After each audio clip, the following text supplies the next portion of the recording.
మీరు మీ అభిమాన shows and serials TV కన్నా ముందు ఈటీవీ విన్ యాప్లో చూడండి. Download and subscribe to ETV win app. 99 రూపాయలు మాత్రమే.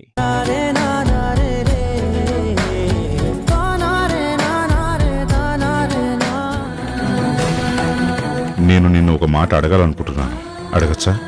అదేంటి సార్, తండ్రిలా నన్ను ఆదరించే మీరు అడగొచ్చా అని పర్మిషన్ అడుగుతున్నారేంటి? మీరు నాకు చెప్పాలి సార్.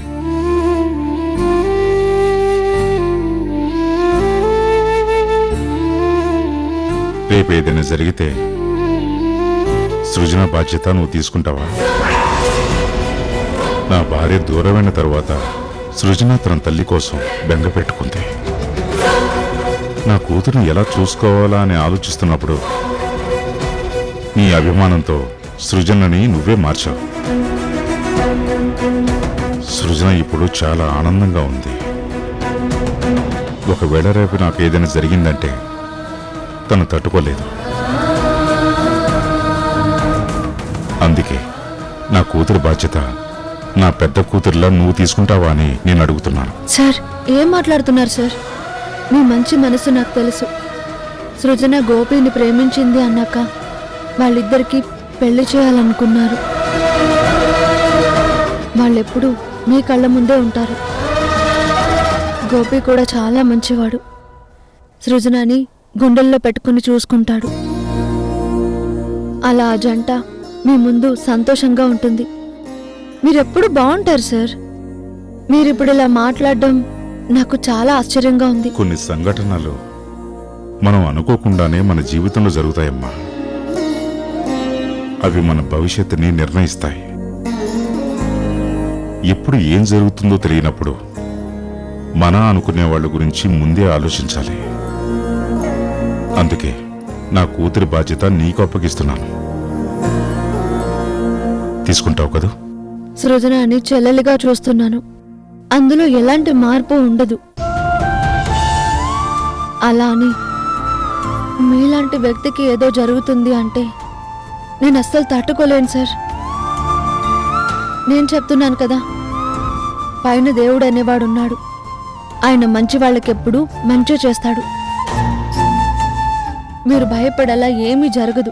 ధైర్యంగా ఉండండి. నేను టాబ్లెట్ తీసుకొస్తాను. సార్, మీరు ఈరోజు బీపీ టాబ్లెట్ వేసుకోలేదు.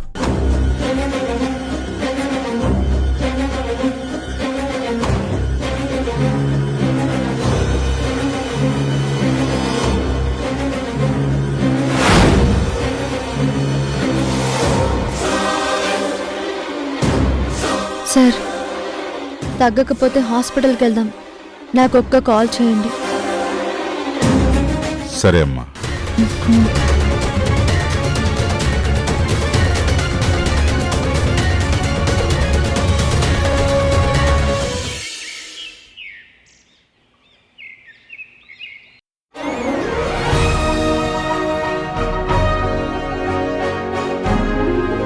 తారా, బాగా హెడేక్గా ఉంది. ఓ మంచి కాఫీ ఇస్తావా? తప్పకుండా ఇస్తాను.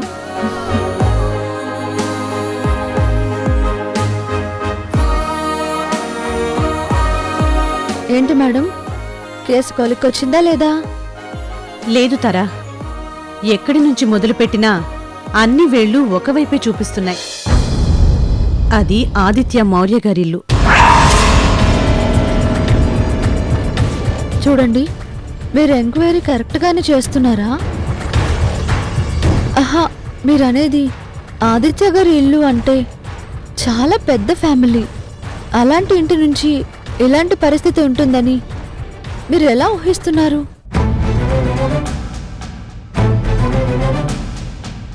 పెద్దవాళ్ళు కదా అని చిన్న చిన్న పనులు చెయ్యరు అనుకోవడానికి లేదు తారా. నేను ఎంక్వైరీ మొదలుపెట్టిన దగ్గర నుండి ఏది ఓ కొలిక్కి రావడం లేదు. కానీ నువ్వు చెప్పింది విన్నాక ఎంక్వైరీలో ప్రతి స్టెప్ ముందుకు పడుతుంది. అది ఆదిత్య గారి ఇంటి దగ్గర ఆగుతుంది అంటే ఖచ్చితంగా హంతకుడు అక్కడే ఉన్నాడు.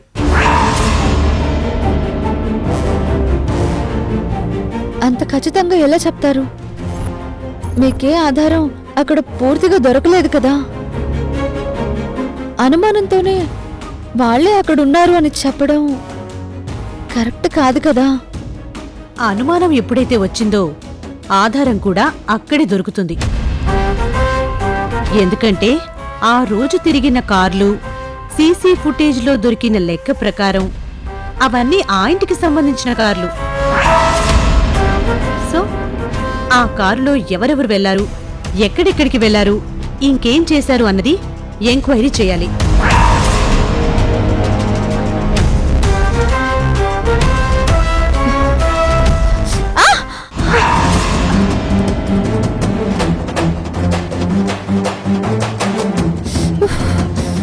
అయ్యో, నాతో మాట్లాడుతూ ఏం ఆలోచిస్తున్నావు తారా?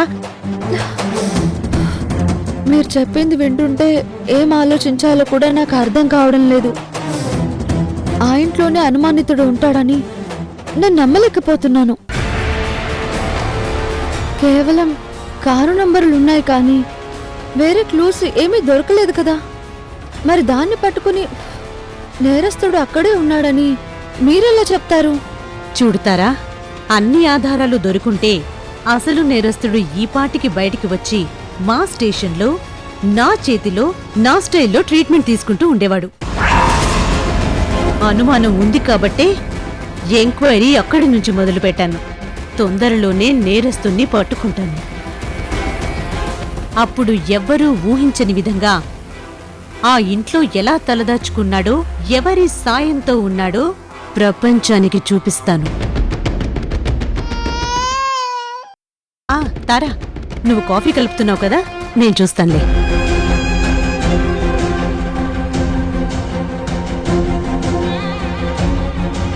ఈవిడ మాటలు వింటుంటే ఖచ్చితంగా ఏదో రోజు గోపిని పట్టుకునేలా ఉంది. అలా జరగకూడదు.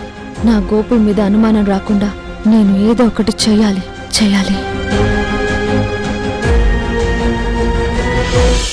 అరేరేరే, ఏంటి నాన్నా అప్పుడు నిద్రలు చూసావా? ఏమైంది? ఆకలేస్తుందా? అమ్మ నాకు కాఫీ, నీకు పాలు రెండు తీసుకొస్తుంది. ఈలోగా మనం బయటికెళ్ళి బొమ్మలతో ఆడుకుందాం, ఓకేనా?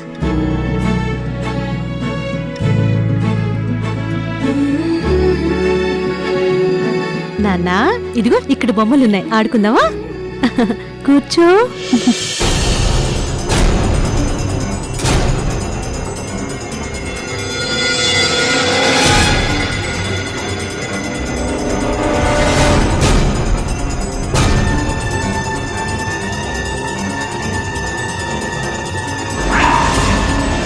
నువ్వేడుస్తూ అమ్మను ఏడిపిస్తూ ఉంటే ఎలా? అమ్మ పని చేసుకుంటుంది కదా. నువ్వేడుస్తుంటే నాకు కూడా ఎంత బాధగా ఉందో తెలుసా? నిన్ను చూస్తుంటే అచ్చ నా తమ్ముడు బద్రి గుర్తొస్తున్నాడు. వాణ్ణి కూడా చిన్నప్పుడు ఇలాగే ఆడించేదాన్ని. అప్పుడు నేను చిన్నగా ఉన్నాను. నా తమ్ముడు నీలాగే పసిపిల్లాడిగా ఉండేవాడు. అప్పుడు వాడిని ఇలా ఎత్తుకొని ఆడిస్తూ ఉంటే నా తమ్ముడు ఎంత బాగా నవ్వేవాడో తెలుసా? నవ్వు. నువ్వెప్పుడు ఇలాగే నవ్వుతూ ఉండాలి. అప్పుడు నీకు పోలీస్ కార్ బొమ్మలు, డాగ్ బొమ్మలు అన్నీ తీసుకొస్తాను. వీరు, నువ్వెక్కడే ఆడుకుంటూ ఉండు. అక్కడేదో పడినట్టుంది, నేను చూసొస్తాను.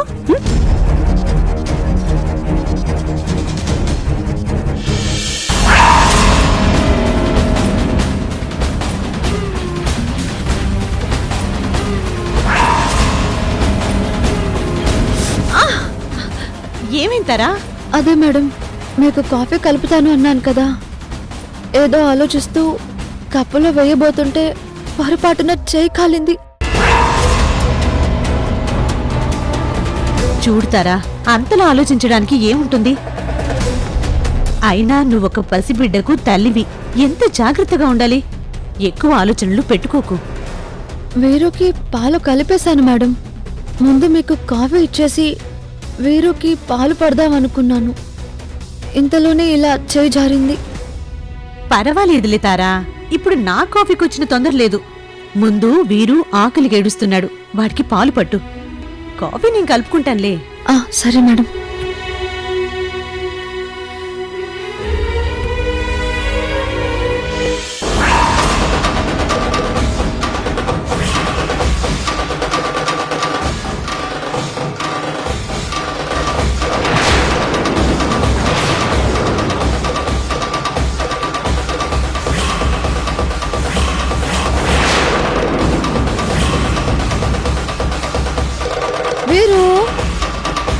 వీరు వీరు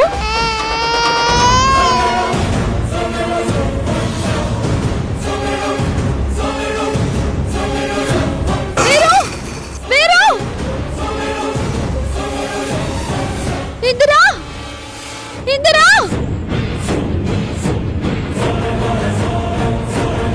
ఏమైంది? అక్కడ ఎవరో ఒకతను వీరుని తీసుకెళ్లిపోతున్నాడు.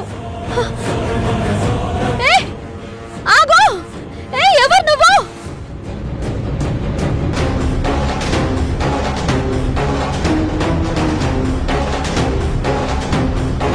ఏయ్! ఏయ్! ఆగు! ఆగు! బాబుని ఎక్కడికి తీసుకెళ్తున్నావు? తారా, నువ్వేం కంగారు పడకు. వాడిక్కడికి పారిపోలేడు. వాడిని నేను పట్టుకుంటాను. వీరుకు ఏం కాదు. నేను వస్తాను మేడం. చూడు తారా, నువ్వు కూడా వచ్చావంటే వాడు బ్లాక్మెయిల్ చేస్తాడు. నేను పట్టుకుంటానని చెప్తున్నాను కదా. నీ వీరుని తీసుకొచ్చి నీకు అప్పగించే బాధ్యత నాది. నువ్వు లోపలికెళ్ళు. నేను బాబుని తీసుకొని ఇక్కడికే వస్తాను. వెళ్ళు.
రేయ్, మర్యాదగా బాబునిచ్చేయ్, లేదంటే నీ అంతు చూస్తాను. నువ్వు నన్నేం భయపెట్టలేవు ఇందిరా. ఇప్పటికే నువ్వు చాలా తప్పులు చేసావు. బాధ అంటే ఎలా ఉంటుందో మాకు చూపించావు. కానీ ఇష్టమైన వాళ్ళు దూరమైతే ఆ నరకం ఎలా ఉంటుందో నీకు చూపిస్తాను. చూడు, నువ్వు బాబునిచ్చేస్తే నీ జోలికి రాను. కానీ నేను తీసుకుంటే మాత్రం నీ పరిస్థితి ఎలా ఉంటుందో ఒక్కసారి ఆలోచించు. ఏంటి బెదిరిస్తున్నావా? నువ్వు నా దగ్గరికి వచ్చావంటే ఇక్కడ ఈ పిల్లాడి ప్రాణం గాల్లో కలిసిపోతుంది. నా మీద కోపం ఉంటే నువ్వు నాతో గొడవపడు, నన్ను కొట్టాలని చూడు. కానీ పసివాడి జోలికొస్తే మాత్రం ఊరుకునే ప్రసక్తే లేదు. దగ్గరికి రావద్దు. నువ్వు వచ్చావంటే మాత్రం పసిపిల్లాడని కూడా చూడవు. భగవంతుడా, వీరుకేం కాకూడదు. వాడు దొరికేలా నువ్వే చూడు తండ్రి. అయినా ఎవరో వ్యక్తి వచ్చి వీరుని ఎత్తుకుపోవడం ఏంటి? ఎటువంటి పరిస్థితుల్లోనైనా ఇందిరా గారికి వాడు దొరకాలి. వాడు దొరకాలి. రేయ్ చూడు, కానిస్టేబుల్స్,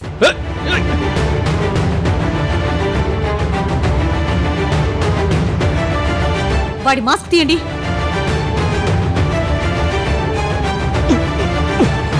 వద్దు. నువ్వా? నువ్వు జైలు నుంచి ఎప్పుడు బయటకొచ్చావు? నువ్వు మా అన్నయ్యని అన్యాయంగా ఎన్కౌంటర్ లో లేపిస్తావు. ఆ కోపంతో నిన్ను నిలదీయడానికి వస్తే డ్యూటీలో ఉన్న పోలీస్ ఆఫీసర్ కాలర్ పట్టుకున్నానని నువ్వు నా మీద కేసు పెట్టి అరెస్ట్ చేయించావు. నేను జైల్లో గడిపిన ప్రతి క్షణం నీ మీద పగ తీర్చుకోవాలనుకుంటూనే ఉన్నాను. నిన్ననే విడుదలయ్యాను. మీ ఇంటికి వెళ్లేసరికి నువ్వక్కడ లేవు. నిన్ను వెతుక్కుంటే ఇక్కడికి వస్తే బాబునెత్తుకుని కనిపించావు. నీ కొడుకు నీ కావలసిన వాడు అయి ఉంటాడు కదా అని అందుకే తీసుకొచ్చాను. చాలా తప్పు చేశావురా. నేనెక్కువగా ఇష్టపడే వాళ్ళ జోలికి ఎవరైనా వచ్చినా, వాళ్ళకి అన్యాయం తలపెట్టినా నా రియాక్షన్ ఎలా ఉంటుందో నీ ఊహకు కూడా అందదు. స్టేషన్కొచ్చాక అప్పుడు చూపిస్తాను. కానిస్టేబుల్స్, వీన్ని తీసుకెళ్లి లోపలేయండి. Yes madam. ఓ ఓ ఓ ఊరుకోనానా, ఊరుకో. నేను చెప్పాను కదా నేనుండగా నీకేం కాదని. అక్కడ ఇంటి దగ్గర అమ్మ కూడా ఎదురు చూస్తుంది. వెళ్దాం పదా. వీరు పదా. వీరు, నీకేం కాలేదు కదా నాన్న? నీకేం కాలేదు కదా?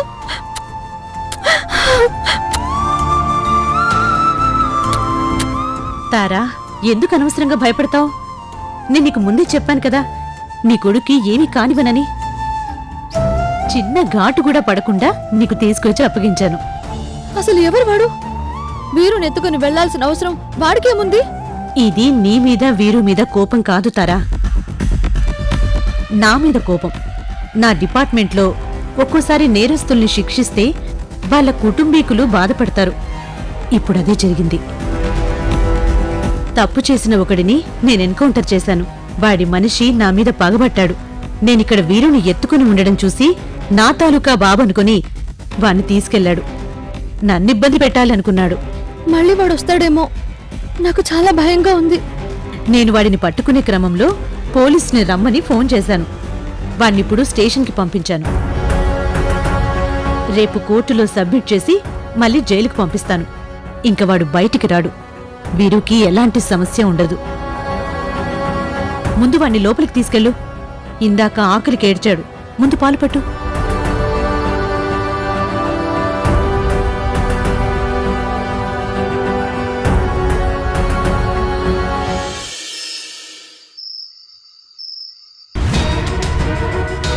నువ్వు నా మాట వినిపించుకోవేంటి? నేను ఎప్పుడు అలాంటి పని చేయను. నాకు అలాంటి బుద్ధులు ఏమీ లేవు. ఇది ఎవరు కావాలని చేశారు? నన్ను మోసం చేశారు. ప్లీజ్ ప్లీజ్ దయచేసి నన్ను అర్థం చేసుకో. ఇది నా పరువుకి సంబంధించిన విషయం. ఇప్పుడు ఇవన్నీ బయటకు వచ్చాయంటే నేను ప్రాణాలతో ఉండలేను. ప్లీజ్.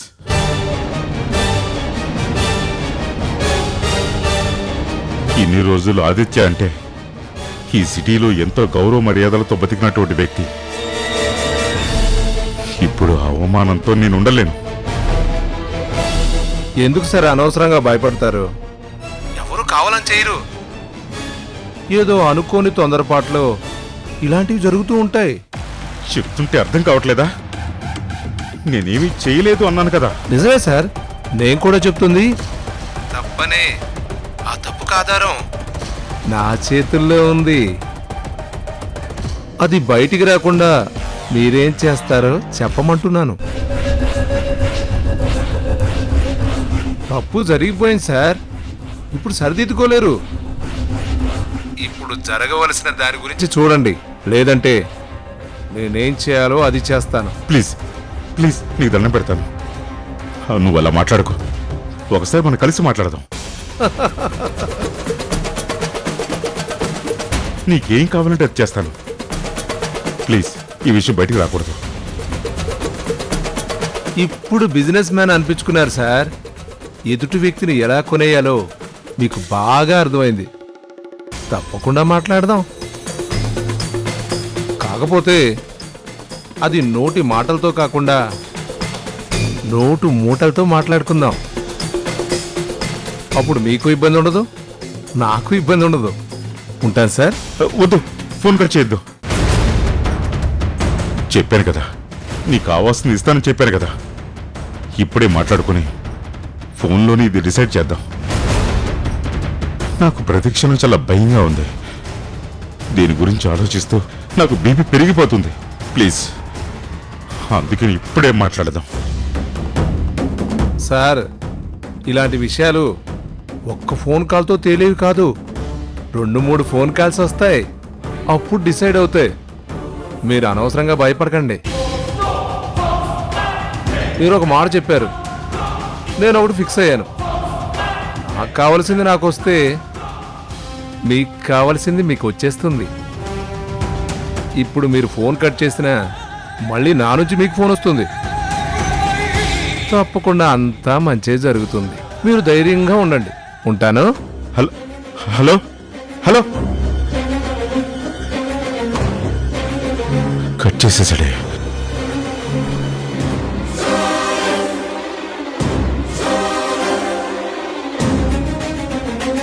స్విచ్ ఆఫ్ వస్తుంది.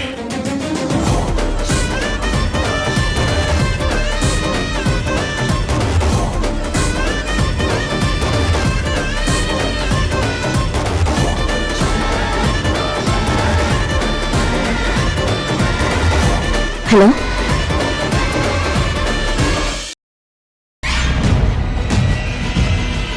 ఈఎంఐ కోసమే మేడం ఆ రోజు బద్రి వెంట పడింది. అటు నుంచి ఎంక్వైరీ మొదలు పెడితే నేను అనుకున్నది పూర్తవుతుందని నాకు కన్ఫర్మ్ అయింది. తారకి గోపి మీద ఏదైనా ప్రత్యేక అభిమానం ఉందా? కేసులో నాకు దొరికిన క్లూ గోపి గురించి కదా.